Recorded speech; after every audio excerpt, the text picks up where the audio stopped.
Un autre moyen par lesquels ces groupes font pression, c'est qu'ils rédigent des pétitions amicus curiae. Bon, ce n'est pas très fréquent en France, mais maintenant on connaît grâce à la Cour européenne des droits de l'homme.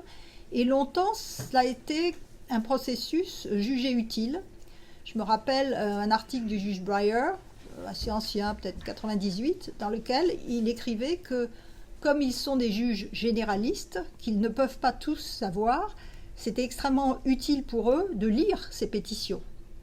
Mais maintenant, de même qu'on a une armada de groupes qui fomentent des affaires, on a une armada de groupes qui fomentent des pétitions amicus curiae, et quand on a le courage, ça prend beaucoup de temps de les lire, on constate que ce sont pratiquement des copier-coller. C'est-à-dire que ces pétitions défendent les mêmes points de droit pour aboutir au même résultat. Donc voilà, c'est un petit peu la situation de la Cour. Je n'ai pas le temps de vous parler des décisions, mais vous les connaissez, elles touchent à la fois aux droits et libertés, le droit à l'avortement, le droit syndical. Au contraire, augmenter les droits que la droite aime bien, le port d'armes, la liberté religieuse, mais plus grave, un démantèlement de tout l'État social tel qu'il découle du New Deal. Et il y a plusieurs décisions qui privent les agences de leur pouvoir réglementaire.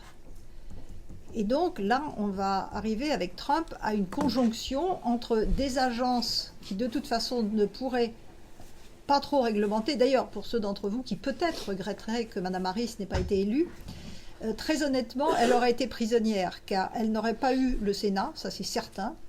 Donc il n'y aurait pas eu de loi. Elle aurait tenté d'agir par décret présidentiel et par règlement des agences, et tous ces règlements auraient été systématiquement contestés par les groupes dont je viens de vous parler et retoqués en première instance ou en appel ou à la Cour suprême. Maintenant, la question, c'est-à-dire qu'on va avoir à la fois des agences qui n'auront pas envie de réglementer et un président qui veut la mort de ces agences, et je n'oublie pas le fameux department qui n'est pas un department de l'efficacité gouvernementale piloté par M. Elon Musk et son petit camarade Vivek Ramaswamy. Donc, quelque part, il faut penser qu'il y aura peu de règles en faveur de l'État social ou de la protection du climat.